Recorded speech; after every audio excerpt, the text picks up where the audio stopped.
Gravação iniciada, presidente. Obrigada. Então, pessoal, boa tarde.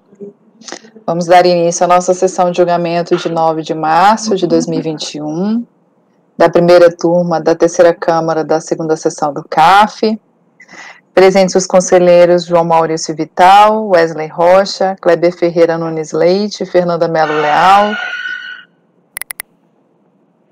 Houve um barulho aí. Ricardo, e pior que tá todo mundo com o microfone desligado, né?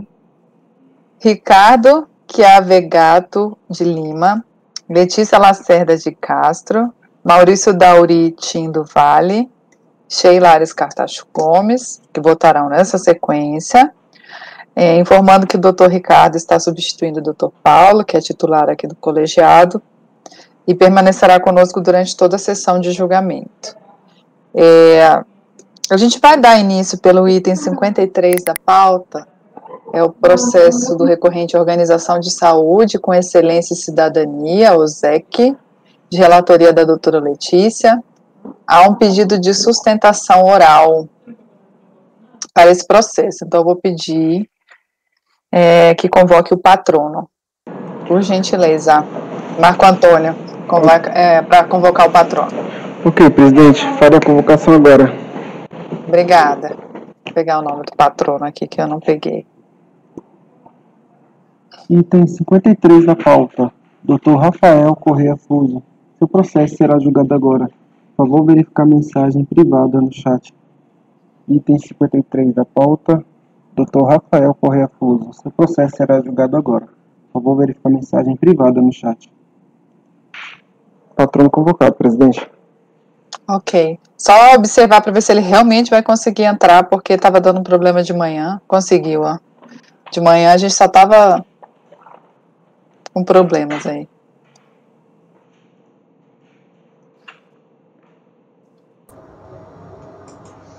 Doutor Rafael, boa tarde. Boa tarde, presidente. Nós vamos dar início ao julgamento do item 53 da pauta, Organização de Saúde com Excelência e Cidadania, o ZEC, de relatoria da doutora Letícia. O senhor solicitou sustentação oral. Exatamente, doutora. O seu vídeo sumiu. Eu acho que o senhor definiu a resolução, tem que subir um tiquinho. Nos 3 pontinhos, gerenciar a qualidade, tem que colocar baixa definição. Vamos ver se aparece o teu vídeo.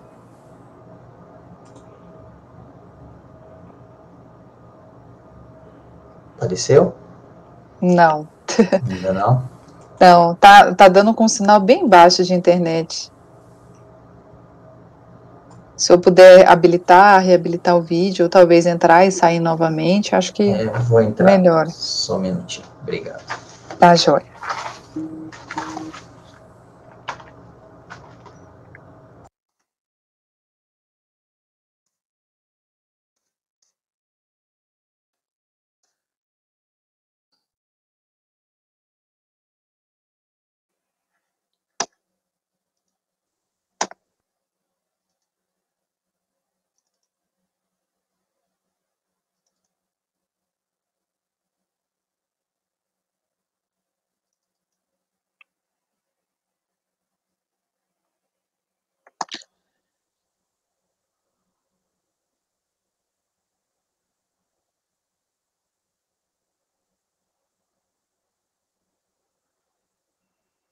Aguardar aqui para ver ele retornar. Enquanto isso, a gente já pode ir abrindo o voto 53.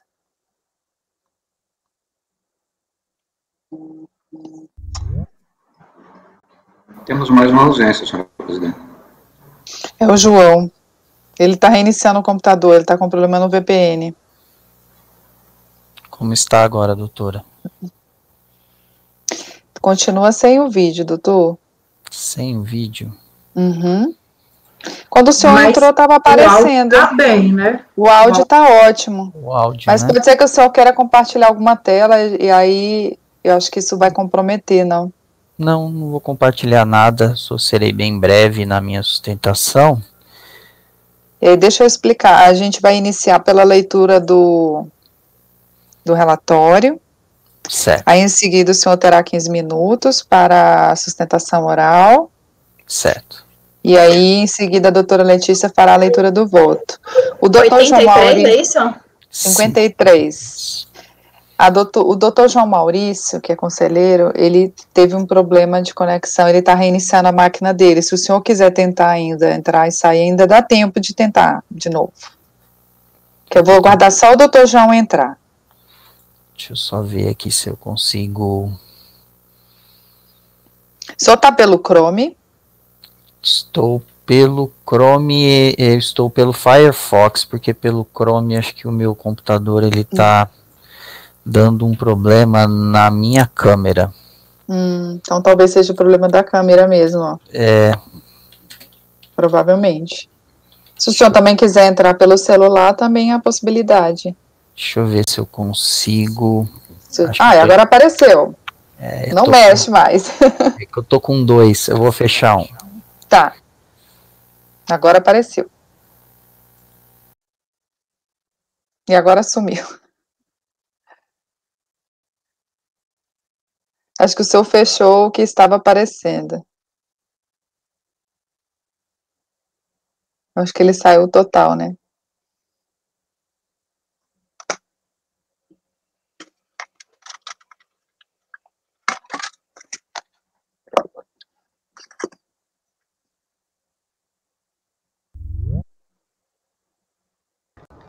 Voltei. Ótimo.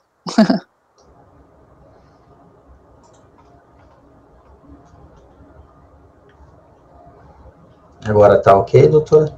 Tudo certo. Agora o doutor João também está entrando, então perfeito. Tá. Então a gente pode dar início à leitura do relatório. Com a palavra eu vou passar para a doutora Letícia. Vou pedir para que todo mundo coloque o microfone mudo. Só a doutora Letícia com o microfone ligado. Boa tarde, doutor Rafael.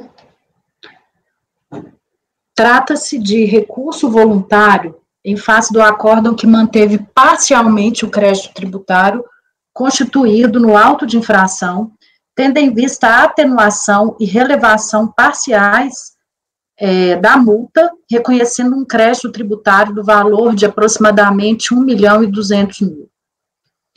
O auto de infração, que eu indico aqui, foi lavrado ante a ocorrência da infração ao disposto no artigo 32, inciso 4, parágrafo 5º da 8.212, tendo em vista que, de acordo com o relatório fiscal da infração, de folhas 12 a 27 e planilhas anexas, de folhas 30 a 58, a recorrente apresentou GFIP nas competências de agosto de 2000 a abril de 2004, com dados não correspondentes aos fatos geradores de todas as contribuições previdenciárias.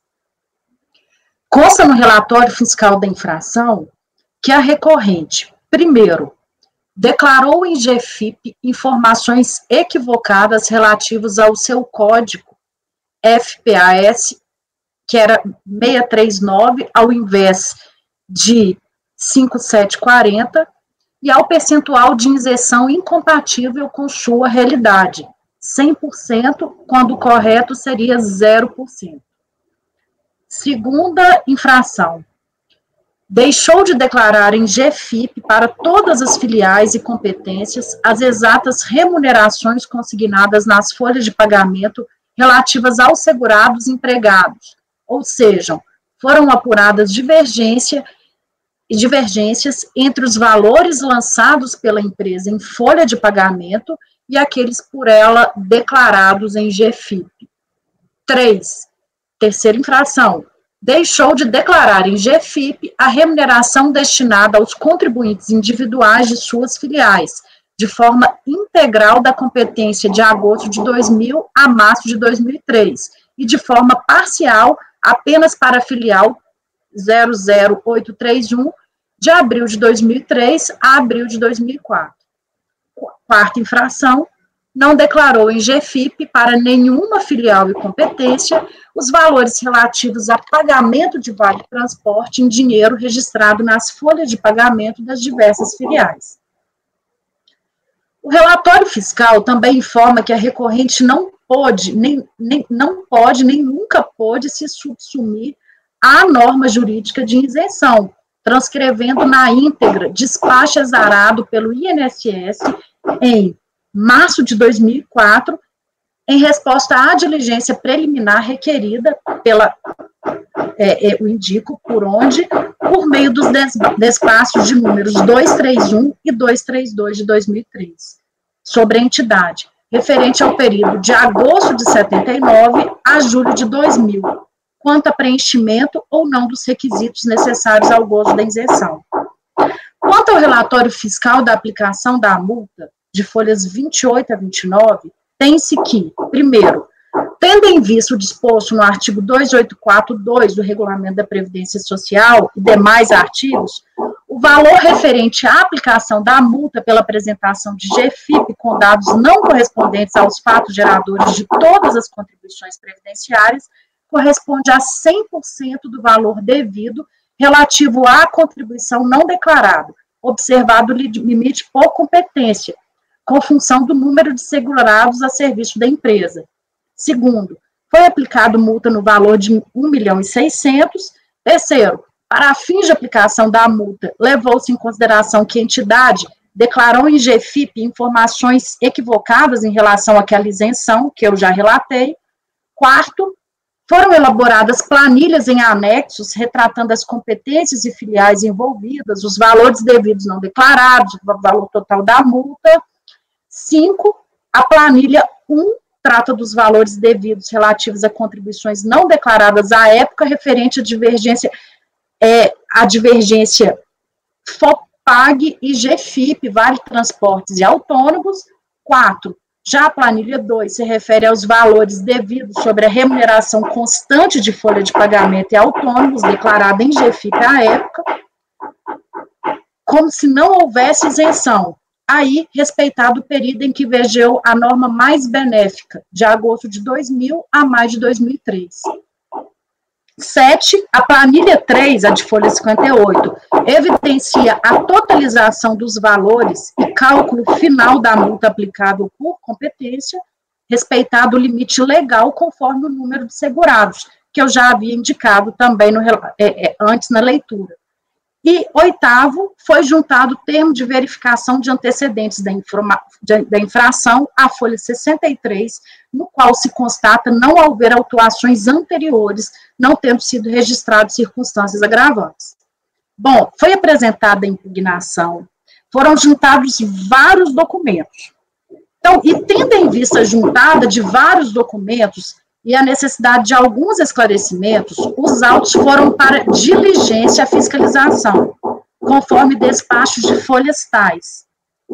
Como resultado da diligência, a fiscalização anexou às folhas tais planilhas e cópias de mandado de procedimento fiscal. A partir desse ponto, doutor e doutores, eu adoto o relatório do acórdão recorrido e passo a transcrever no voto, neste relatório, o resultado da primeira diligência fiscal, o qual eu permito não ler em sua integralidade, porque, primeiro, a não ser que a senhora presidente assim ache prudente, porque não vai influir no resultado do julgamento. Eu vou me permitir ler o resultado final do novo relatório fiscal. Então, como apresentação de documentos, foi feita uma primeira diligência fiscal. A partir daí, em maio de 2005, a entidade apresentou mais novos documentos a partir da identificação das irregularidades das obrigações acessórias. A recorrente apresentou novos documentos com pedido de relevação da multa, anexou aqui mais de 1.000 documentos, e por conta dessa nova apresentação de documento e pedido de relevação da multa, foi feita uma segunda diligência fiscal. Nessa segunda diligência fiscal, a fiscalização, mais uma vez, elaborou novas planilhas para acompanhar o relatório fiscal da multa, das violações à obrigação acessória. Por conta disso, uma terceira diligência fiscal foi realizada, por conta de novos documentos apresentados, e aí veio aqui as folhas 6 do meu voto, a emissão de um relatório fiscal substituto, que fala da aplicação da multa, de folhas 4.999, apresenta alterações em relação ao relatório fiscal da aplicação da multa anterior. Bom, informando o seguinte: primeiro, foi aplicada a multa prevista no artigo 284, inciso 2 do regulamento, correspondente a 100% do valor devido relativo à contribuição não declarada, que essa multa aplicada levou em consideração o fato de a empresa ter declarado em GFIP informações equivocadas quanto àquele código da isenção, que eu já havia falado. No que diz respeito ao preenchimento incorreto dos campos FPAS, percentual de isenção, a multa foi calculada respeitando-se o período em que vigeu a norma mais benéfica. Foi aplicada a multa no valor de 1.600.000, conforme detalhado nas planilhas tais. Consta no sistema informatizado da Previdência Social a existência do auto de infração, com código de fundamentação legal 38, liquidado em 30/4/98, lavrado em ação fiscal anterior. E nos termos do parágrafo único do artigo 290, e considerando que, para fins de reincidência, o prazo de 5 anos é contado da data da decisão administrativa definitiva, né, da infração anterior, até a data da prática da nova infração, a entidade incorreu em reincidência genérica para as competências, delimitou de agosto de 2000 a março de 2003. Foi feita uma reabertura do prazo de defesa, que foi juntados novos documentos e realizada, por conseguinte, uma quarta diligência fiscal, e os autos foram para julgamento. Quando chegou, foi proferido um acórdão emitido pela Delegacia da Receita Federal, pela DRJ. No entanto, foi julgado parcialmente procedente a impugnação, né, porque a DRJ, à época, considerou, no caso, uma aplicação de multa mais favorável, bem como considerou, no caso, a atenuação das penalidades de determinadas competências. Foi interposto recurso voluntário em que a recorrente sustenta, em síntese, imunidade da recorrência, nos termos do artigo 195, parágrafo 7 da Constituição, reconhecida pelo próprio CARF, nulidade do lançamento por cesseamento de defesa, na medida em que, segundo o decreto artigo 13, a autoridade preparadora informa, doutor Rafael e meus colegas de colegiado, eu peço desculpa, talvez eu tenha passado aqui na hora, antes de ler esse relatório, o primeiro acórdão da DRJ, ele foi anulado pelo CARF, porque o CARF entendeu que, da última diligência fiscal, a recorrente não teria sido intimada do resultado da diligência. Então, houve uma anulação, foi preferido,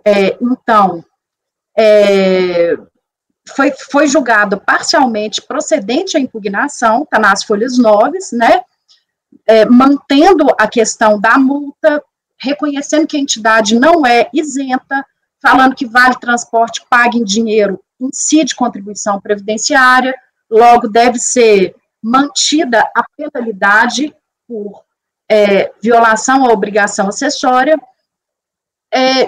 e também falando que não existia cerceamento de defesa, porque a empresa, dos relatórios fiscais da infração e da aplicação da multa e dos anexos deste auto de infração, oferecem as condições necessárias para que o contribuinte conheça o procedimento fiscal e apresente a sua defesa ao lançamento, estando discriminados nestes a situação fática constatada e os dispositivos legais que amparam a autuação.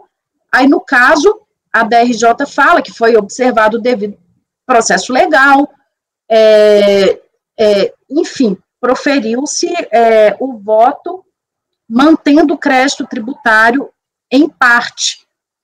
Bom, foi interposto o recurso voluntário em que a recorrente sustenta, em síntese, a imunidade da recorrente, nos termos do artigo 195, parágrafo 7º da Constituição Federal, reconhecida pelo próprio CARF, consoante o acórdão, elas citam o acórdão do ano de 2011, do PTA, que eu indico aqui, juntada no recurso, assim o lançamento estaria nulo, já que a fiscalização não procedeu nos termos da lei.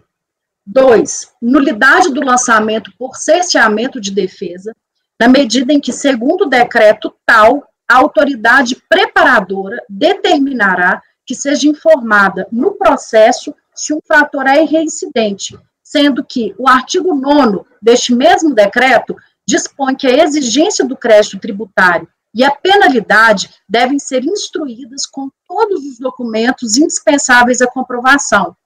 Ocorre que a fiscalização apenas teria informado em diligência fiscal que o fato de haver auto de infração anterior impossibilitou a relevação da multa. Assim, deveria ter o fisco juntado aos autos cópias do auto de infração número 32.373.537, dígito 6, por ser a causa da reincidência. Terceiro fundamento, que inexiste salário indireto pelo fornecimento de vale-transporte, o fato de ter sido pago em pecúnia não modifica sua natureza jurídica de verba indenizatória. Quarto, que de todas as manifestações com a respectiva documentação, em resposta às 4 diligências fiscais, extrai-se a retificação das divergências assumidas pelo OSEC, não merecendo prosperar o acórdão recorrido. Em 9/10/2014, o julgamento foi convertido em diligência pelos seguintes fundamentos. Bom, verificou-se, então, pela Câmara à época, que nós estamos julgando, como estamos julgando agora, uma obrigação acessória, né? E sendo uma obrigação surgido quando se consuma um fato imponível previsto na legislação tributária, considerando ser um vínculo que une o credor e o devedor para o pagamento de alguma dívida, mas, como é o caso em tela, consiste em ação ou omissão que propicia ou facilita a ação do fisco, chamada de obrigação acessória ou prestação negativa ou positiva, sendo dependente do não cumprimento de uma obrigação principal, penso que há de ser analisada a primeira obrigação principal. Então, vieram aos autos informações sobre os processos administrativos relacionados ao presente feito. À época, quando vieram aos autos essas informações, o processo que corresponde à obrigação, entre aspas, principal, dessa obrigação principal, acessória que nós vamos julgar, ainda não tinha sido julgado. As folhas folha 5675, foi juntado o resultado da ação fiscal com os autos lavrados. Em 25 de janeiro de 2018, foi proferido despacho encaminhando os autos para sobrestamento, para aguardar o trânsito em julgado das ADIs 2028, 2036 e 2228 e 2621 pelo Supremo Tribunal Federal, por veicular a matéria referente à isenção e imunidade. Houve o despacho de devolução dos autos e agora o processo está pronto para ser julgado. Eu peço desculpas, em especial ao doutor Rafael, por alguns barulhos de obra que eu fui surpreendido justo na leitura desse voto, e se houver necessidade da leitura integral dos termos das diligências fiscais, porque particularmente eu entendo que no recurso não veiculou, pelo menos não foi impugnado nada em relação àquelas conclusões materiais. Eu estou à disposição para proceder à leitura também. mas eu copiei do acórdão recorrido, inclusive. Doutora Letícia, vamos prosseguir. A senhora concluiu o relatório? Não, então a gente prossegue com sustentação oral, né? Eu vou passar a palavra para o doutor Rafael. Aí, se a gente tiver alguma dúvida, a gente retorna nesses pontos aí do relatório. O senhor tem 15 minutos, doutor. Presidente, obrigado. Doutora Letícia, cumprimento a todos dessa primeira turma. Eu queria só pontuar uma questão importante.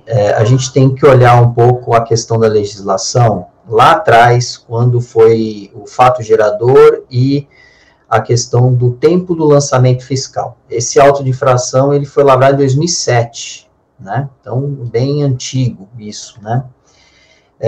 A OSEC é uma entidade de décadas, muito antiga, né? Ela, durante muitos anos, ela foi considerada, inclusive, existe dentro do recurso voluntário a informação de uma entidade de utilidade pública, né? Então, lá atrás, em 92, ela tinha pleiteado em 74, e ela obteve a certificação de utilidade pública, né? O que a gente vem tratar aqui é, basicamente, essa falta de obrigação acessória, ou o código, né, que a gente está tratando aqui, na verdade, ela se declarava isenta, e o fisco disse que ela não era isenta, por isso que tem essas divergências de código. E por isso mesmo é que ficou sobrestado esse processo por conta até a decisão do Supremo Tribunal Federal do ano passado, quanto a se precisa ou não de SEBAS, né? Então, a grande questão da materialidade que envolve o processo é se a entidade tinha ou não SEBAS, né? Essa entidade sempre teve certificação, tá? E desde lá de 74, quando ela pediu, e depois em 92, quando foi declarada de utilidade pública, e considerando no ano de 2000 a 2004, nós temos que nos ater a este período, a tese que a OSEC defende aqui é que, antes de qualquer autuação fiscal, antes de qualquer análise se a GFIP está correta ou não está, se está com isenção, com que código deveria estar, ela deveria ter submetido a um processo que a gente chama, nas nossas informações, de necessidade de ato prévio e cancelatório da isenção. Esse ato prévio e cancelatório era um procedimento que ele vigeu durante os anos de 2005 a 2009. Tá, por meio de uma instrução normativa que foi revogada lá em novembro de 2009. É a instrução normativa 3 de 2005. Lá tinha a previsão expressa de que a entidade que vinha com essas certificações antigas, né, antes mesmo de submeter a qualquer autuação fiscal, ela teria que passar por um procedimento cancelatório e dar o direito de defesa dela para se justificar. Então, isso é uma situação pretérita. A gente não está aqui analisando os critérios da isenção, da imunidade, se cumpriu o artigo 14, se cumpriu ou não o artigo 55 da 8212. Aqui a situação existe um procedimento que foi desrespeitado pela fiscalização, né, e que isso macula o lançamento, e que macula todas essas exigências, né. Logicamente que em 2009, quando a autuação fiscal foi feita em 2007, em 2009 deixou-se de ter este procedimento, né? Foi revogado este procedimento cancelatório. Então, esta entidade, aqui eu não estou defendendo direito adquirido nos termos do parágrafo 1º do artigo 55, não. Era uma entidade reconhecida em 92 por um ato da Presidência da República de utilidade pública, e que para ela se submeter ao cancelamento dessa imunidade, né, considerada dentro da Constituição Federal, ela deveria se submeter a esse procedimento prévio, tá? Então, é isso que a OSEC, que é uma entidade, advoga aqui. Tá? Então, ela é formada, essa OSEC, depois ela veio a pleitear e buscar perante a Receita Federal e perante o órgão da Secretaria de Educação, que é uma entidade de educação, a obtenção dos SEBAS, posteriormente. Mas neste período em que nós estamos tratando, ela acreditava que ela ainda era isenta da contribuição previdenciária patronal, né? E por isso não deveria se submeter às informações com código que não seja de isenção. Por isso que ela se declara 100% isenta, tá? Então, esse é o primeiro ponto que ela vem aqui sustentar perante esta primeira turma. O segundo ponto é a questão da relevação da multa, que, logicamente, existia, sim, porque foi juntado lá uma informação por parte da fiscalização de que haveria aí uma autuação fiscal dentro do prazo de 5 anos, né, da data em que teria transitado em julgado, mas ela não trouxe elementos probatórios para poder sustentar essa informação. Ela trouxe um parecerzinho lá, uma informação chamada de extrato, né, que tratava especificamente do outro processo, para fins de reincidência, né? Ela fundamentou essa reincidência nesse formulário que ela identificou quanto ao outro processo. E, por último, eu não vou tomar mais tempo dos senhores, a questão do auxílio transporte pago em pecúnia, né? Que tem natureza indenizatória, já tinha uma decisão do Supremo, depois o CARF fez uma súmula 89, que fala que não integra a base de cálculo das contribuições previdenciárias a questão do auxílio transporte. E por isso que no auxílio transporte ela também não fez qualquer tipo de inclusão desses pagamentos dentro das suas declarações para fins de incidência da contribuição previdenciária. Então, são só esses pontos que eu queria chamar a atenção. A doutora Letícia foi muito precisa em relação... Esse processo é um processo que foi, voltou, diligência, milhares de documentos, muitos anos para se analisar isso, suspendeu por conta da decisão do Supremo, para ver se tinha alguma certa conexão, né, com a questão principalmente dos SEBAS, né, que é a exigência que foi fixada pelo Supremo Tribunal Federal, mas eu não estou aqui dizendo que eles têm os SEBAS, estou dizendo aqui que eles tiveram e eram declarados de utilidade pública, e para quebrar esta barreira, principalmente naquele período ali de 2007, existia um procedimento apto, legislado pela Receita Federal para se fazer a exclusão da imunidade. Tá bom? Muito obrigado pela atenção. Obrigada, doutor. Eu vou passar a palavra para a doutora Letícia fazer a leitura do voto. Bom, eu parabenizo e até agradeço pela sustentação oral, por ter sido feito tão bem o recorte da LIDE, né?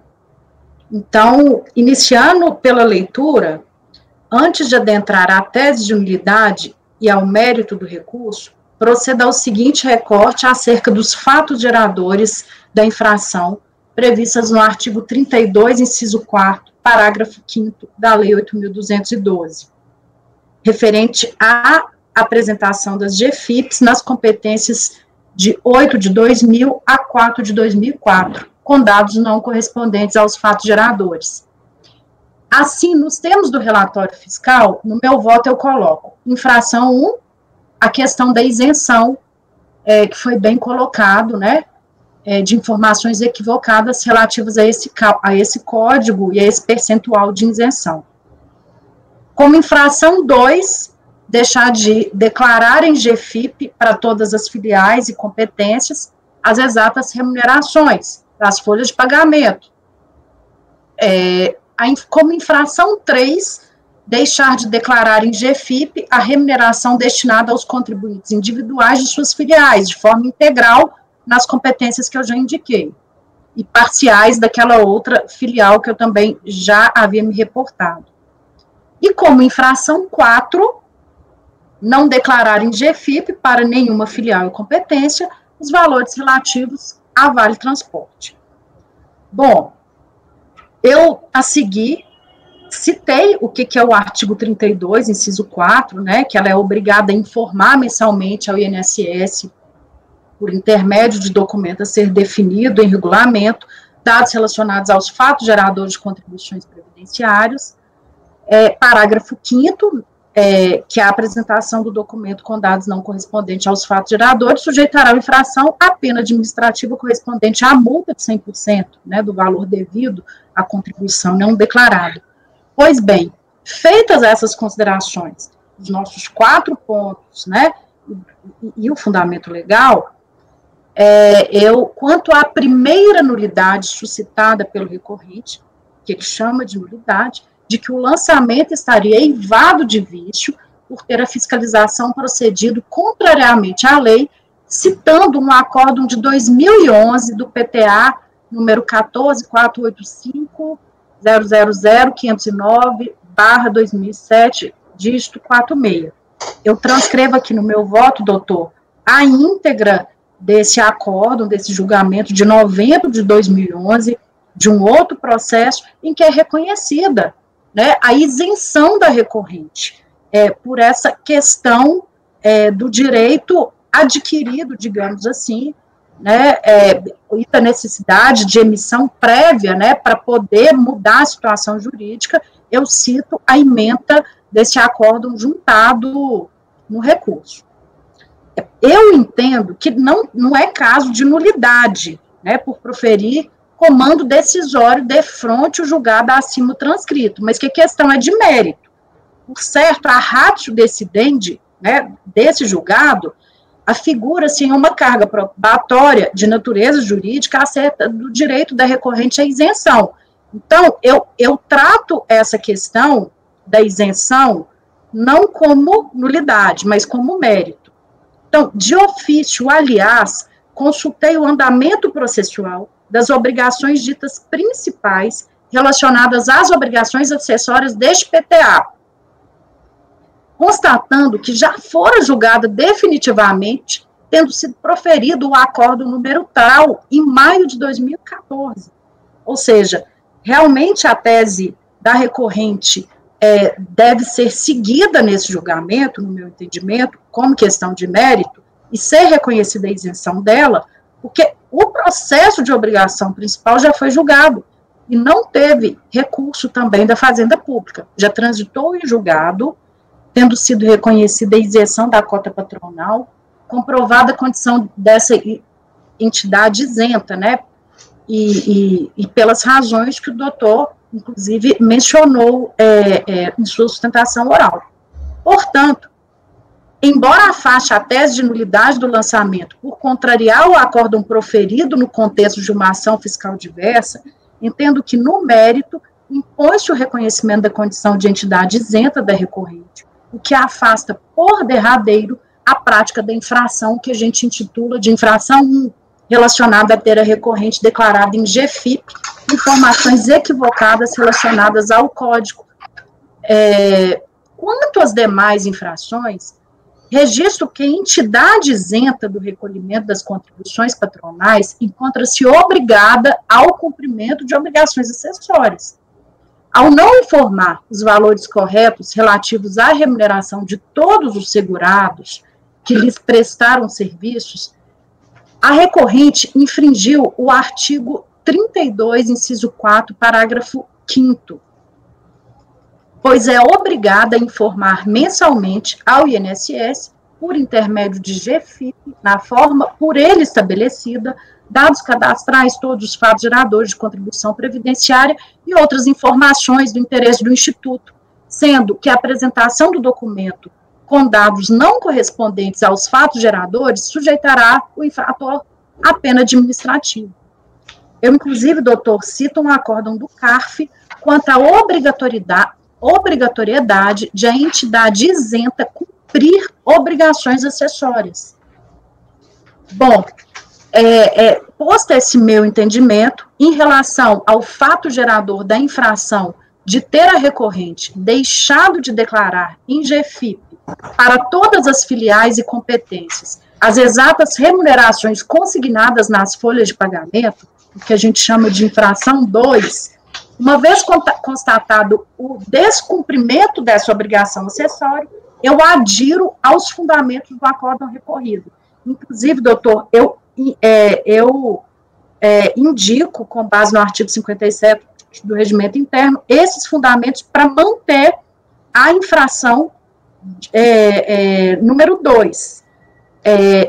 Inclusive, eu inclusive abro um parêntese que sequer foi recorrida especificamente quanto alguma irregularidade ou alguma insurgência em relação a essa infração 2.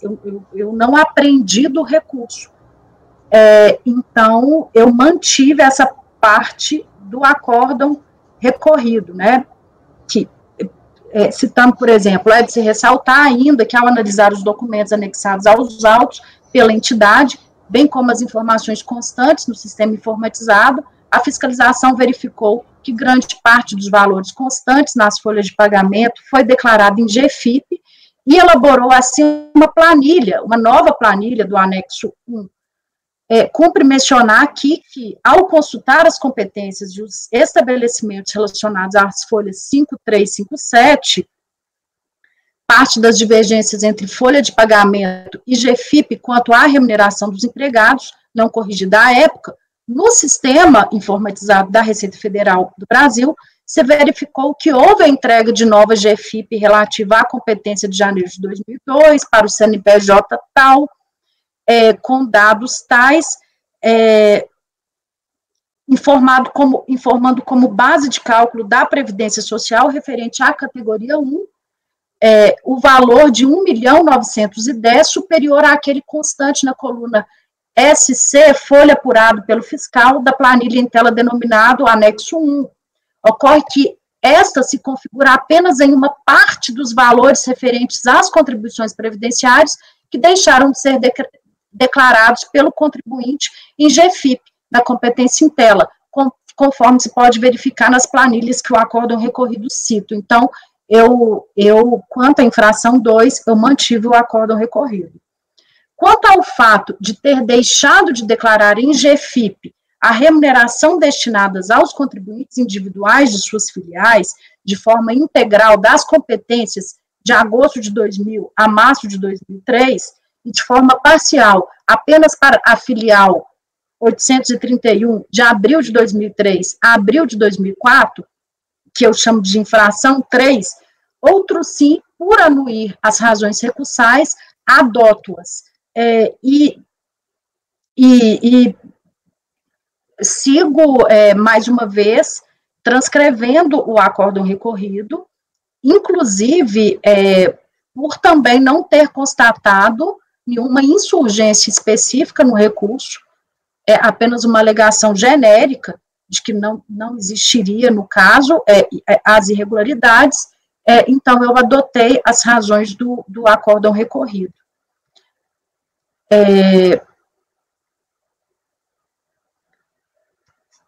Em relação à infração de a recorrente não ter declarado em GFIP para nenhuma filial e competência os valores relativos a pagamento de vale-transporte em dinheiro registrado nas folhas de pagamento das diversas filiais, o que eu chamo de infração 4, que está na planilha 1, observo que ainda não houve o julgamento do recurso voluntário interposto pela recorrente em face do acórdão da DRJ, correspondente a essa obrigação principal, no contexto do PTA 35.464.002311/2004-72. A tese central da recorrente é de que inexiste salário indireto pelo fornecimento de vale-transporte em pecúnia, ante sua natureza jurídica de verba indenizatória, nos termos do artigo 28, parágrafo 9º, a linha F da 8.212. O acórdão recorrido, inclusive, entendeu de forma diversa, e eu cito aqui as razões do acórdão recorrido. Não obstante o entendimento acima transcrito, somado ao acórdão da DRJ nos autos da obrigação principal, sobre a integração do Vale Transporte em dinheiro no salário de contribuição, entendo de modo diverso, em especial à vista da súmula CARF 89, que assim determina: a contribuição social previdenciária não incide sobre valores pagos a título de Vale Transporte, mesmo que em pecúnia. Citei jurisprudência, inclusive, de maio de 2019, do CARF, nesse sentido. Portanto, caso é de reconhecimento da ausência de violação desta obrigação acessória, eis que a recorrente não estava obrigada a prestar essas informações relativas ao Vale Transporte em GFIP. Em relação à tese da recorrente de que estaria nulo o lançamento por não vir a informação fiscal de que seria reincidente, acompanhada com o correspondente auto de infração, sem razão.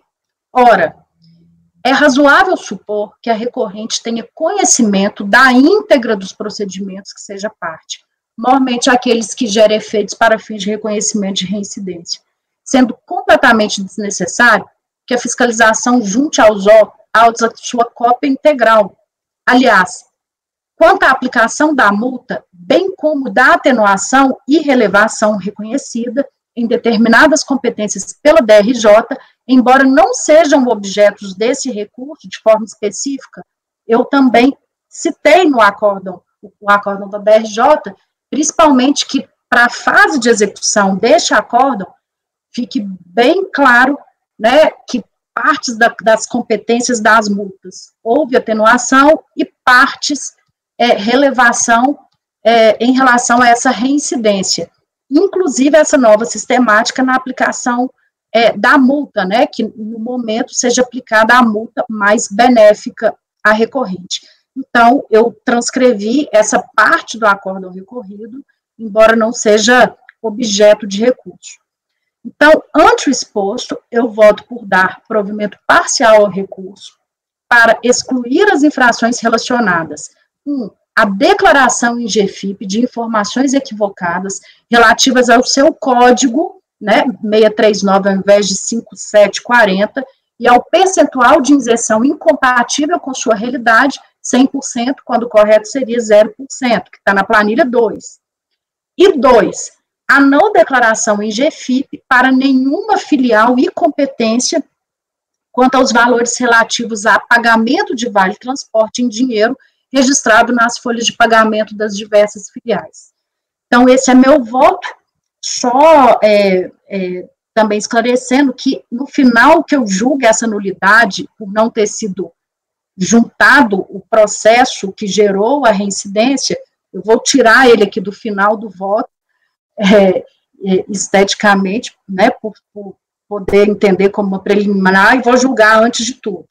Mas, em verdade, esse é meu voto, é meu entendimento.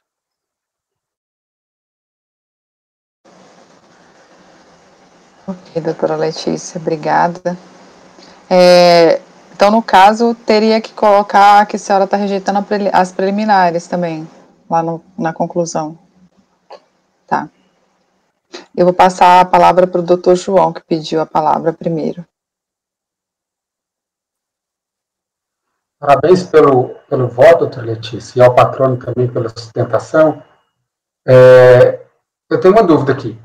Eu não consegui abrir o processo inteiro aqui, está difícil de baixar, ele é muito grande, mas o que foi lançado de omissão em GFIP foi só a parte patronal ou tem alguma parte de empregados ou contribuintes individuais também?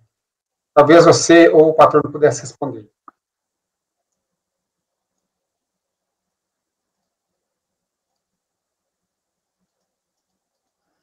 João, eu aqui estou olhando a planilha. Deixa eu só abrir a planilha aqui do auto de infração. Eu também fiquei com essa dúvida se... pelo que eu entendi aqui, me parece que é só empresa e SAT. Na planilha 1, que é a de... que ela está excluindo uma parte, né? Aí tem a planilha 2. Deixa eu verificar a planilha 2. A planilha 1 tem vale transporte, divergência FOPAG e GFIP. A planilha 2, que é os valores de isenção, tá? Empresa e SAT também. E tem uma planilha 3, que a doutora Letícia, acho que cita também, que é tem a consolidação do cálculo do auto de infração, que é a soma de todos esses campos finais aqui, limitado a um número de segurados, né? Eu entendo que não teria segurados aqui, não. Então, seria o caso de, pelo fato dela ser imune. Só que eu fico na dúvida do seguinte, João.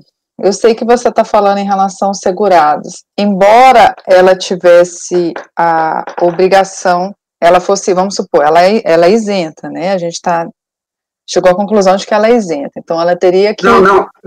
É exatamente esse o ponto, doutora Sheila. Eu não me filio à tese manifestada nesse voto da Câmara Superior, da própria empresa que eu li aqui, de que a IN estabelecia como condição para o lançamento da obrigação principal que se fizesse o ato declaratório cancelatório da isenção. Não é isso que diz a IN. A IN 3 diz o seguinte, traz lá todo o rito para reconhecimento da isenção e para o cancelamento desse reconhecimento, para concluir, se você ler todo o capítulo da IN que trata disso, para concluir ao final quanto à representação ao Ministério Público. Ou seja, como as entidades beneficentes também estão sujeitas à fiscalização do Ministério Público, para efeito do cumprimento das condições de imunidade, não para efeito tributário, mas da prestação do serviço social, a IN trouxe qual é o rito necessário para que o INSS, naquela ocasião, atestasse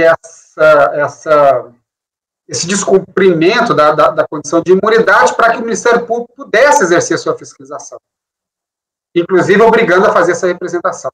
Mas em nenhum momento isso é colocado na IN como uma condição, exceto no artigo, acho que 316, 319, o artigo que fala sobre o direito adquirido, que inclusive o patrono fez referência en passant, exceto em relação ao direito adquirido, que, por sua vez, está também disciplinado na IN, diz que o direito adquirido ocorre, para efeito da IN, naquelas condições, entre as quais o cumprimento de certos requisitos que atribuiriam a isenção a essa entidade.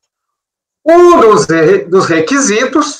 desses requisitos é a não remuneração dos diretores, que foi um dos requisitos fundamentais para o auto de infração considerar essa entidade como não imune. Foram dois: remuneração dos diretores e a ausência do certificado. Não foi só um, foram dois. Ora, no voto da Câmara Superior, a Câmara Superior falou assim, não vamos nem analisar os requisitos, porque eu entendo que a premissa para poder fazer o lançamento da contribuição previdenciária, lá se discutiu a obrigação principal, a premissa é ter um ato de cancelamento prévio. Essa é a tese da Câmara Superior com a qual não concordo, não me filio a essa tese. Faço um paralelo aqui aos casos de exclusão do simples, que inclusive já tem súmula. Uma coisa é você excluir a empresa do regime, mediante ato declaratório.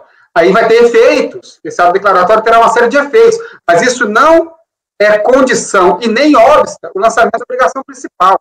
Por quê? Porque a obrigação principal decorre da lei, não poderia a IN, nesse caso, como é também no caso do simples, não poderia a IN colocar isso aí como condição, porque o lançamento é atividade vinculada pelo 142 do Código Fiscal, constatada a hipótese da lei, deveria ter feito o lançamento, e deverá fazer.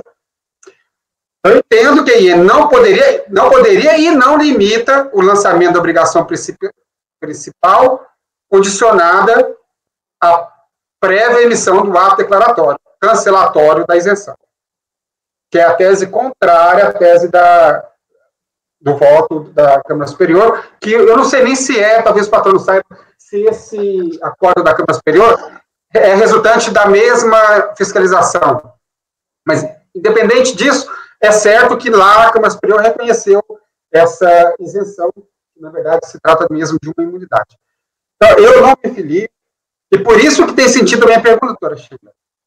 Porque se tem contribuição de empregado, não está mesmo cobertado nem pela imunidade, nem pela alegação de que a ausência do SEBAS deveria ter sido declarada, conforme diz lá a Câmara Superior. Se não tem, se são só cotas patronais, aí eu concordo com a relatora de excluir das cotas patronais o Vale Transporte. Tem súmula para isso. E também com relação ao erro de GFIP, que ele modificou. Mas, demais cotas patronais, não. Porque eu não entendo que a empresa, ao contrário do que disse a relatora aqui, eu não absorvo a conclusão da Câmara Superior que considerou a empresa imune. Porque, no meu ponto de vista, nesse particular, a Câmara Superior, ela excedeu, porque a IN não só não poderia afastar as exigências legais, se o lançamento foi feito com base nelas, como, ao meu ver, ela inova. Toda a jurisprudência, a própria acordo diz que toda a jurisprudência da Câmara Baixa tem sido no sentido de que não há necessidade do ato declaratório. E a gente sabe que as câmaras baixas não estão vinculadas ao entendimento da Câmara Superior. Então, todo o entendimento das câmaras baixas é esse, e sempre foi esse. Enfim, se tem parcela de empregado, parece que não tem, a parcela do empregado continua mantida.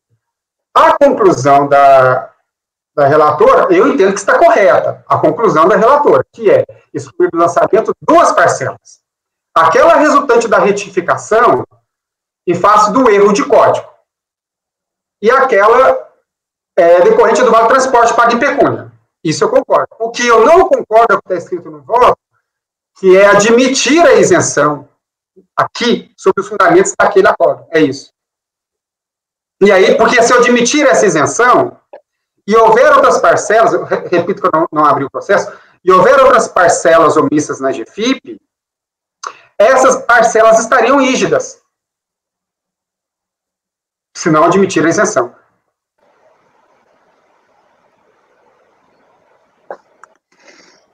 Ok. Quem pediu a palavra primeiro foi a Letícia e depois o Wesley. Realmente, assim, são tantos documentos, mas, assim, eu estou convicta que não tem contribuição nenhuma da parte dos empregados. Não tem, não. Eu olhei, mas o fundamento do meu voto, o doutor bem falou. Aqui, deixa eu compartilhar aqui, João, só para você ter uma ideia, tá vendo? Aqui, ó, só tem valor calculado, empresa, SAT, multa aplicada. Deixa eu ir para outra planilha. Essa foi a primeira. Eu já vi, tá claro. Me parece claro que não tem. Essa é a segunda, que é a do código errado, aqui, ó. Campos com erro, 2, 103,59, multa aplicada, 103,59. E aí tem mais uma outra planilha que é o cálculo. Acho que é isso.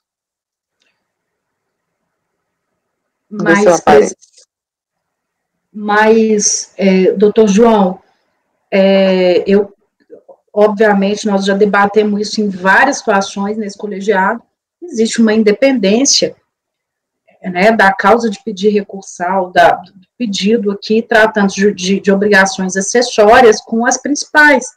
No entanto, aqui eu sequer entrei no mérito mesmo. Primeiro que o recorrente trouxe para mim esse acórdão da Câmara Superior, que eu falei que eu não tenho que julgar de acordo com ele. Ele é de um outro processo. Mas eu me curvei ao PTA, que foi julgado da obrigação principal deste mesmo processo, que a unanimidade reconheceu a isenção da obrigação principal desta obrigação acessória. É aquela tese divergente que a gente tem de obrigação reflexa. Sim. Que eu, Paulo, acho que a Letícia tem o entendimento de que o que foi decidido na obrigação principal repercutiria na acessória no caso do auto de fração 68. Eu entendi que essa foi o fundamento da doutora Letícia, quando ela trouxe o acórdão lá. Você quer falar mais alguma coisa, Letícia? Eu te interrompi, desculpa. O Wesley pediu a palavra. Não, eu tô tentando aqui achar o recurso voluntário, Letícia, que não está lá na pasta. E aí eu queria verificar onde estava aqui, porque o primeiro processo eu também estou com dificuldade de localizar. Essas referências que o João está falando é sobre o julgamento da Câmara Superior do próprio contribuinte, né? Que a gente está debatendo aqui. Sim, mas não desse PTA, né? O da Câmara Superior, não é isso, doutora Letícia? Porque a outra decisão deste processo da obrigação principal não teve recurso, né? A Procuradoria não recorreu. Aham. Que esse aqui foi suspenso em 2018, né? Isso. Tentando porque a obrigação principal foi julgada e foi reconhecida. É a imunidade, né? É a imunidade, exatamente. Mas está na E pasta. aí, a tese da doutora Letícia é que por ser uma obrigação acessória reflexa, né, aquele resultado do processo principal irá impactar na obrigação acessória de declarar da forma como foi requerida, né, pelo FPAS 639, né. Então, seria essa a tese, que eu tenho pensado dessa forma também, até pela orientação que foi encaminhada lá, que lógico que não nos vincula, mas eu tenho decidido muitas questões em relação ao auto de fração 68, quando há julgamento da obrigação principal, eu nem tenho adentrado muito no mérito. Eu também fico um pouco nessa dúvida, porque se reconhece a imunidade, né, bom, que é picado mesmo. E aí é aquela questão que a gente, na turma, tem opiniões diferentes, né, não vai... A questão aqui é só um pouquinho diferente do que a senhora normalmente levanta, doutora Sheila, porque aqui o fundamento da imunidade reconhecida pela Câmara Superior é que deveria ter havido previamente um ato declaratório cancelatório da imunidade. Sim. E com esse fundamento eu não concordo. Então, sabendo o fundamento, às vezes eu vou ler, eu vou concordar com o fundamento, e aí sim, aí eu vou simplesmente aproveitar a decisão lá para decidir aí 68. Mas aqui não posso concordar com esse fundamento. Eu, pessoalmente, não concordo com esse fundamento. Então, não basta que a Câmara Superior tenha decidido, porque eu posso entender que a decisão dela foi errada, como no caso. Bom, pelo menos é a minha posição. Não se trata só de questionar a vinculação, mas é que o fundamento desse acordo, ao meu ver, não estaria correto.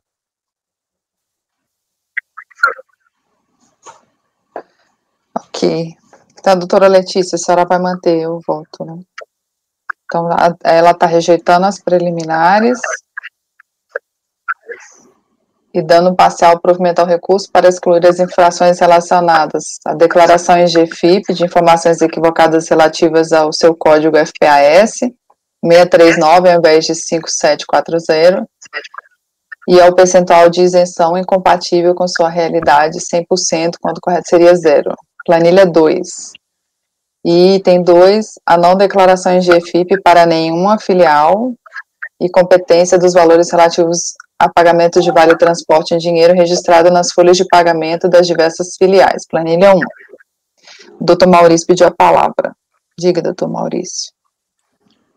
Doutora Sheila, se pedir a palavra, foi sem querer. O meu JIT está bem louco hoje. Eu vi passar o Maurício da Uritinha aqui na minha frente. Não, então o senhor não pediu a palavra. Pedi a palavra. Tá, então ficou esse provimento parcial da doutora Letícia. Posso colocar em votação? Eu tenho só uma dúvida rapidinho. Eu fiquei na dúvida do que ficou. O que ficou? Ficou os autônomos? Pois é, essa é a minha dúvida. Porque eu estou entendendo pelo parágrafo da senhora aqui, doutora Letícia, a senhora diz assim, ó, a senhora traz todo arrazoado lá, invocando o acórdão da Câmara Superior e diz: portanto, embora faça a tese de nulidade de lançamento, por contrariar o acórdão proferido em contestação fiscal diversa, entendo que, no mérito, impõe-se o reconhecimento da condição de entidade isenta da recorrente, o que afasta, por derradeiro, a prática da infração 1, relacionada a ter a recorrente declarada em GFIP, informações equivocadas, o código trocado, não é? Essa aqui é só aquela multa, não é a multa de omissão em GFIP, é a multa de erro de código, que é uma multa diferente, é um valor fixo. São duas multas que tem nesse auto? Tá tudo dentro do 68, isso que eu achei muito confuso, porque para mim isso seria um CFL diferente. O CFL que está aqui é o 68, ele criou um cálculo por campo, que não é o cálculo do 68, no meu entender. Isso me deixou muito confuso nas planilhas. Porque, a meu ver, erro de código FPAS seria outra fundamentação legal, né?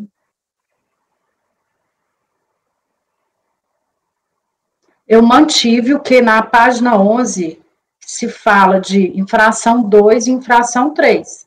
A infração, o que ela chama de infração 2 é deixar de declarar em GFIP para todas as filiais e competências as exatas remunerações consignadas nas folhas de pagamento relativas aos segurados empregados, ou seja, porque houve divergências de base de cálculo apuradas em folha de pagamento. Ela está mantendo essas divergências porque essas divergências existiram. E a 3, que fala dos contribuintes individuais, que também não estavam nas filiais, né? Sim. Eu mantive essas. Eu até cheguei a conversar com você sobre esse caso, doutor João.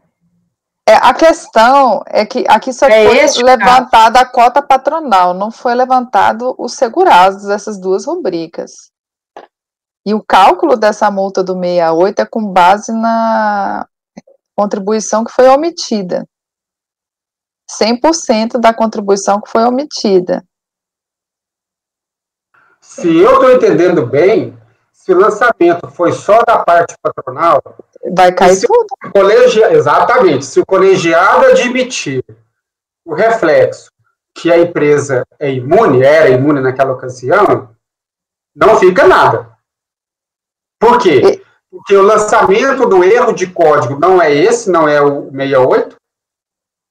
E o que é 68, que seria omissão, na verdade ela omitiu parcelas que ela não estaria obrigada a informar, que seriam as parcelas patronais. O correto seria ele ter falado, olha, omitiu, teve divergência de folha de pagamento. Então vai ter diferença de segurados também, né? Vai gerar uma diferença de segurados, uma diferença, ela não é imune, então vai ter uma patronal, um SAT e um terceiros, né? Pelo que eu entendi, ele levantou só patronal, então como é que a gente vai manter, embora eu entenda que essa divergência de base de cálculo, ela teria que ter sido informada em GFIP. Mas pelo fato dela ser imune, o reflexo disso vai ser uma diferença de segurados que não está no auto de infração, né? Em se entendendo que a empresa é imune, né? Tem certeza que não está? Esse é o meu ponto. Eu não abri o processo, doutora Sheila, mas é difícil, ele não faria esse lançamento.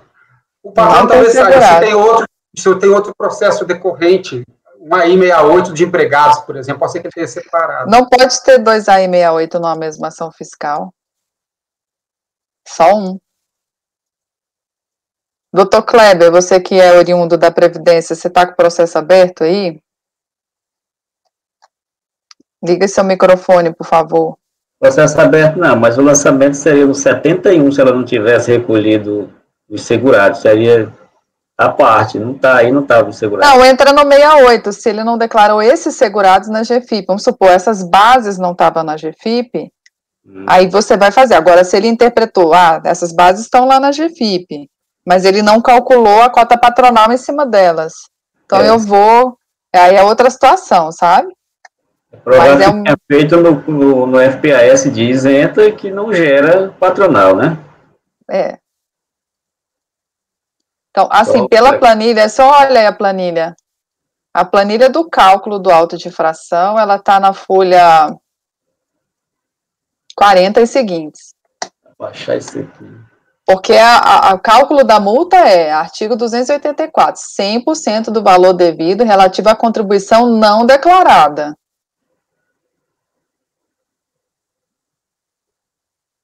Não existe multa sobre contribuição de segurado. Existe no 68.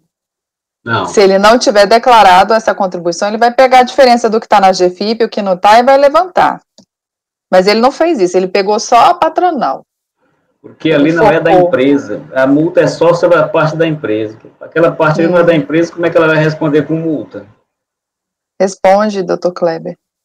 Porque essa contribuição, em tese, por exemplo, de Vale Transporte, é uma contribuição que não teve retenção, não teve segurado sobre ela, é um faturador específico.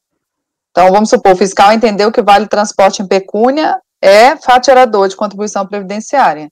Não vai ter tido contribuição do segurado sobre essa rubrica. Então, você levanta no 68.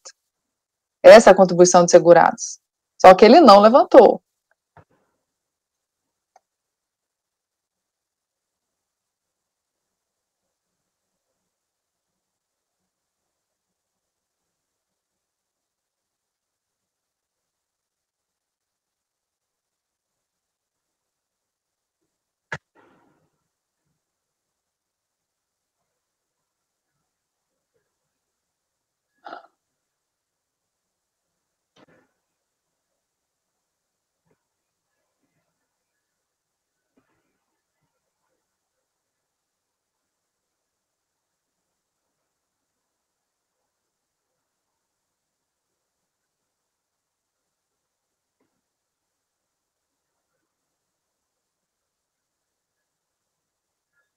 Ele fala que o cálculo correspondeu ao somatório das planilhas 1 e 2, o que representou o valor de R$ 1.633.934. Não tem nada de segurados nessa planilha 1 e 2.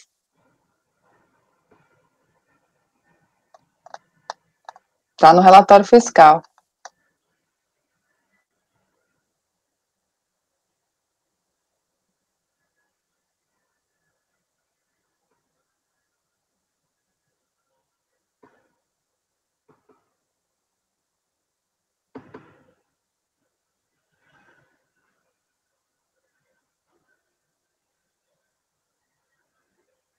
Aqui é bem claro, assim temos que a aplicação da multa aqui retratada pela apresentação da GFIP relativa às competências 8 de 2000 a 4 de 2004, deve levar em consideração que a empresa declarou em GFIP informações equivocadas quanto ao seu código FPAS 639 ao invés de 5740, e percentual de isenção incompatível com sua realidade, 100%, quanto correto seria 0.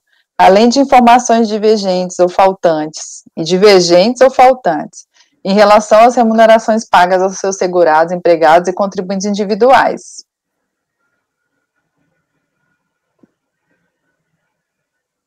Sim, com relação aos 20% da empresa.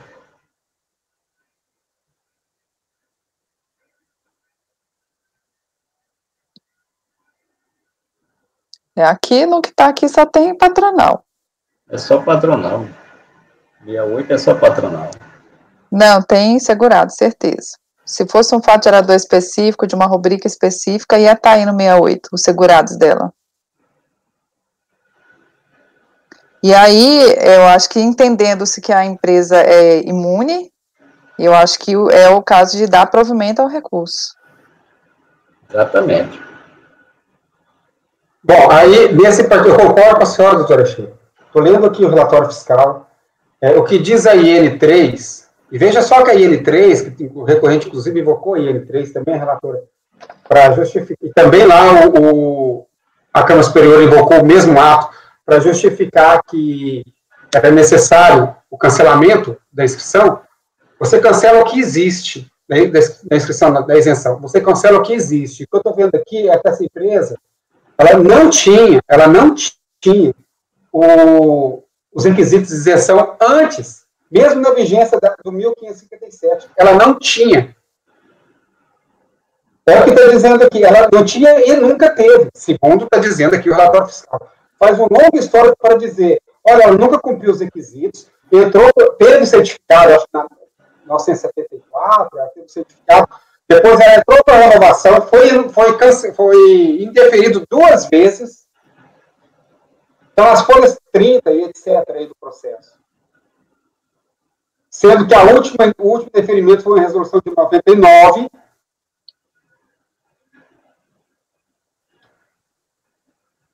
Pelo que está apontando aqui no relatório fiscal, eu não vi as outras partes do processo posteriores, não vi a decisão da DRJ. Mas pelo que está apontando aqui no relatório fiscal, a empresa não tinha a condição de não detinha condição de imune, embora fosse uma empresa que pudesse ter o exercer de educação.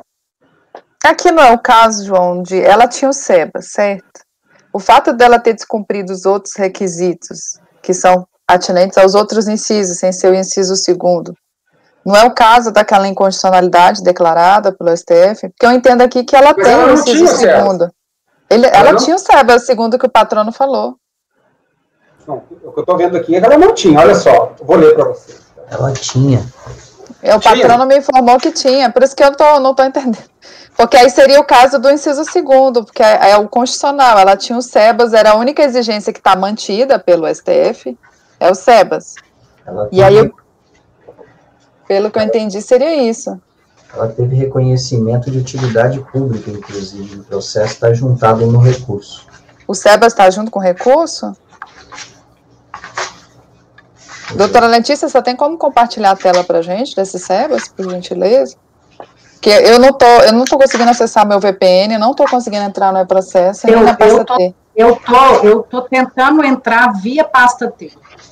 Eu posso ler via e-processo. Eu tô tentando entrar via e-processo. Eu posso ler aqui, doutora Sheila, olha só. Isso está na folha 28, começa na folha 28. Relatório fiscal.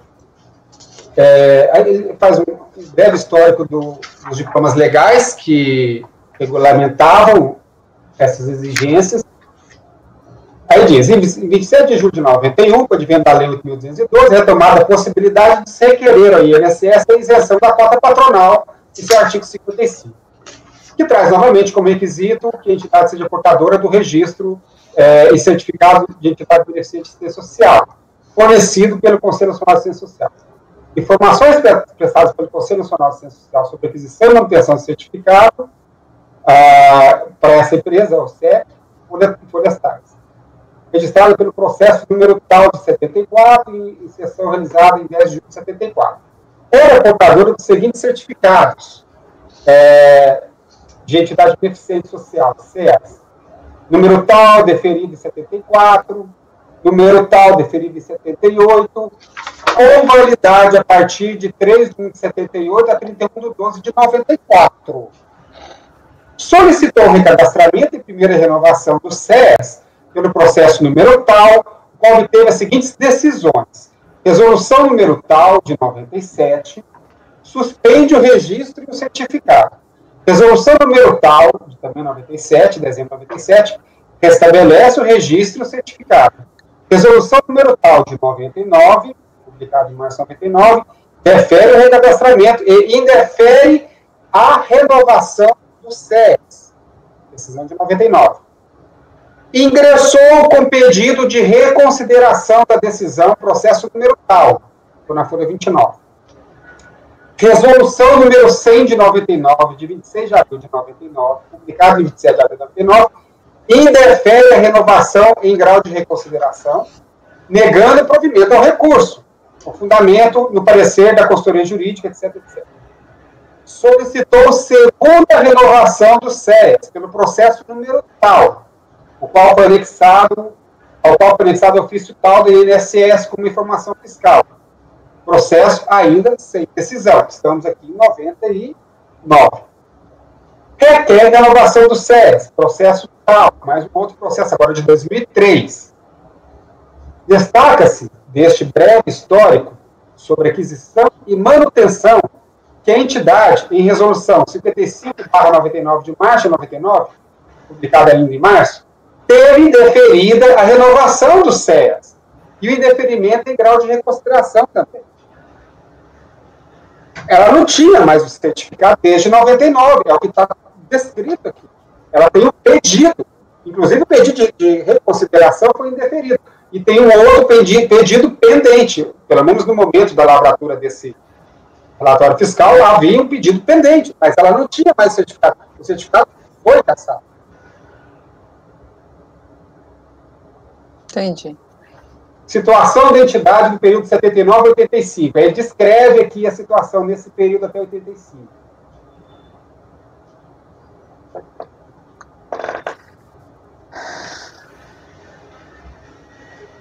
Bom, eu admito, doutora Letícia, que é um processo grande. E eu não li o processo todo, só estou tendo contato agora. Mas me parece, já não me filiava mesmo a tese de que vincularia a decisão da Câmara Superior no processo principal, vincularia o julgamento da obrigação acessória. Sempre disse que eu não me vincularia necessariamente.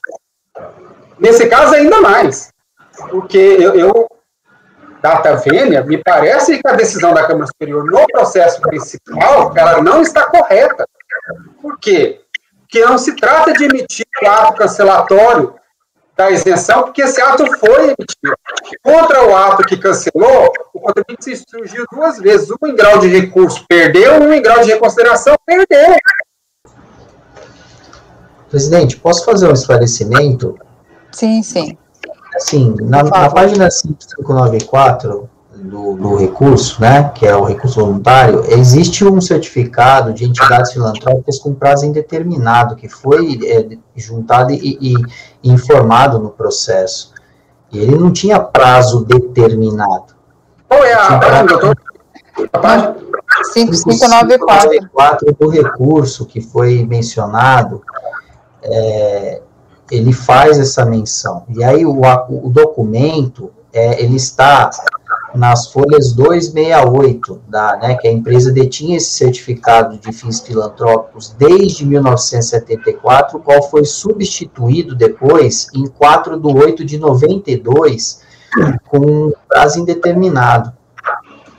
E depois, no final desta mesma página, na 5594, tem menção de que ela foi reconhecida como, em 1992, no dia 26 de maio, por meio de um decreto do presidente da República, a entidade de utilidade pública federal. Ela é uma entidade pública federal. Então, com base nesse fundamento, é que a empresa sempre acreditou que ela tinha o SEBAS. E depois veio essa autuação fiscal, considerando tudo isso. Obrigado, presidente. Obrigada, doutor. Eu vou passar a palavra para o doutor Wesley, que está pedindo. Acho que nessa linha da fala aí do patrono, e analisando melhor o relatório fiscal, dá para entender um pouquinho mais, porque talvez a Câmara Superior tenha compreendido que teria que ter uma declaração, né, para ser retirada essa isenção, porque cada caso é um caso, né, partindo desse pressuposto. Levando em consideração que dois pontos que são importantíssimos no processo, levaria a recorrente a ter ou não o SEBAS na época, e um deles trata-se ali da questão da remuneração de diretores, que é o que o relatório fiscal está mencionando, e aí o que a presidente acabou de mencionar, se não cairia isso na possibilidade das isenções lá, da decisão do STF da imunidade, né, de ter declarado a inconstitucionalidade, e o segundo da certidão de utilidade pública federal, e aí descrito ali na folha, aqui está na 17 do processo físico, no caso, deve ser 16, item 19 em diante, que ele faz todo um arrazoado sobre a possibilidade ou não da recorrente ser uma entidade de utilidade pública federal, e que menciona aqui que essa condição só veio possuir a titularidade pública federal em 1992. Então, assim, eu acho que dá para compreender o porquê que, nesse sentido, a decisão da Câmara Superior trouxe um requisito, já que tem que ter uma declaração dizendo que ela não é uma entidade pública federal, não é simplesmente só perder a imunidade porque não preenche o requisito, já que dentro resumidamente, dessa história toda, né, aí desde 75, ela teve aí idas e vindas com isenção, aqui seria isenção, né, no caso. Então, assim, eu entendo que aqui seria o caso de realmente se adequar à Câmara Superior. por essa situação específica. E eu entendo a argumentação do Dr. João, que talvez tenha um critério até, digamos assim, maior, né, para poder acompanhar a decisão da Câmara Superior. Então, eu me filio aí a dar total provimento ao recurso. Seja pelas duas circunstâncias, né? Tanto a decisão da Câmara Superior, quanto também uma possível interpretação da decisão do STF. Eu estou pronta para votar. Eu acho que por essa decisão que a Letícia mandou aqui está bem claro toda essa questão. A decisão do processo principal que a doutora Letícia mandou, o senhor olhou, doutor João?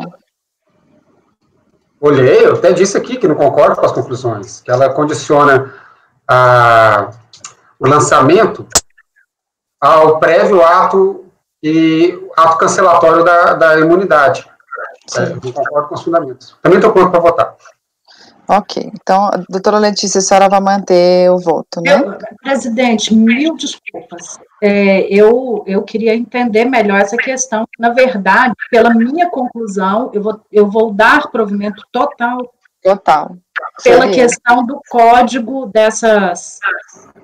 Pelo fato de que o auto de infração, ele se refere somente a rubricas patronais, ao reconhecer a imunidade, o único resultado possível é o provimento total, porque se ela é uma entidade imune e o auto de infração foi todo calculado com base em cotas patronais, não há como manter o lançamento. Em se entendendo que... Só queria fazer uma lembrança aqui, que no mês passado nós votamos em nível de... nós votamos aqui de uma empresa que foi declarado que o parágrafo 1º do artigo 55, ele não é declarado inconstitucional. Isso. Exige que tenha um ato declaratório do INSS dizendo que a empresa era isenta. Então, eu tenho a conclusão que tem que ter o de saída também, né? O ato declaratório excluindo. Também acho. Que é o marco final, a partir daqui você não é. Então, se não deu para a empresa, ela continuava isenta. Não, mas não há nenhum ato do INSS, esse é o ponto. Não há nenhum ato do INSS reconhecendo a isenção, não havia o que cancelar. O que tem é o decreto do presidente reconhecendo de utilidade pública, e o decreto de utilidade pública não é o SERVAS, não é ele que concede imunidade de isenção. Não, um ato declaratório executivo reconhece a isenção, é obrigatório. Mas da autoridade previdenciária. O dele é pelo parágrafo 1º, João. Do 1552? Peraí. Do 55. 55. Parágrafo 1º não foi declarado que não é inconstitucional. Nós votamos no mês passado e revertemos de uma empresa, não foi? Foi. Foi de um Mas embargo. nesse caso ele tem, né? O que está prescrito no parágrafo 1º, né? Pois é, então o que a nossa Corte Superior aí decidiu é que tem que ter o termo final também. Exatamente. Então, tem que ter o termo final, desde que tenha o termo inicial. Esse é que é o ponto, doutor Cleber. Mas tudo bem, eu estou pronto para votar. Vamos lá. Então, doutora Letícia, a senhora vai dar provimento ao recurso. Eu vou dar provimento ao recurso. Rejeitar as preliminares e dar provimento ao recurso. Certo? Ok, vou colocar em votação. Doutor João, como vota? Eu abro divergência para dar provimento parcial, excluído do lançamento apenas as parcelas relativas ao Vale Transporte pago em pecúnia. Ok. Doutor Wesley.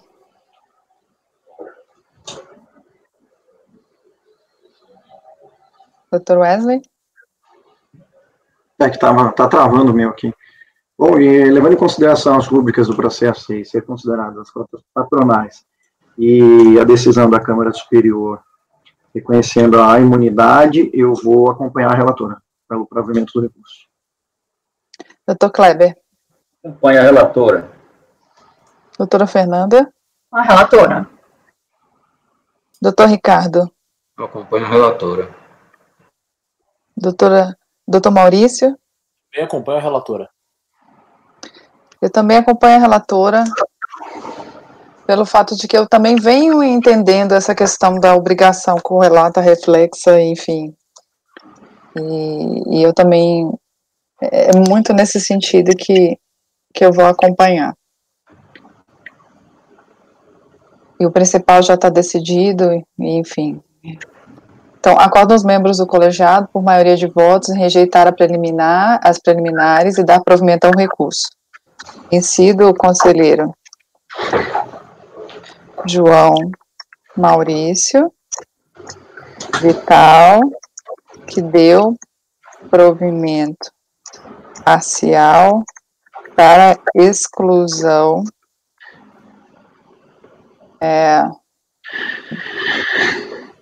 dos valores referentes ao vale transporte pago em pecúnia, não é isso?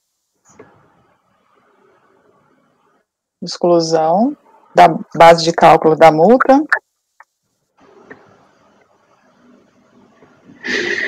dos valores referentes ao vale transporte.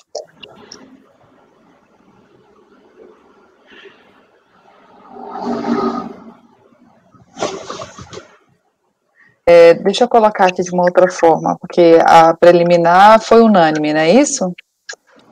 Acordam os membros do colegiado por unanimidade de votos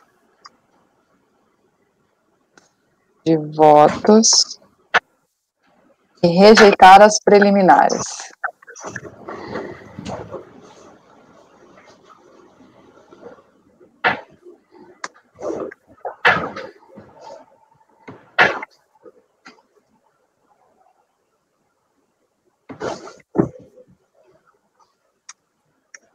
Acordo os membros do colegiado, por unanimidade de votos, em rejeitar as preliminares. No mérito,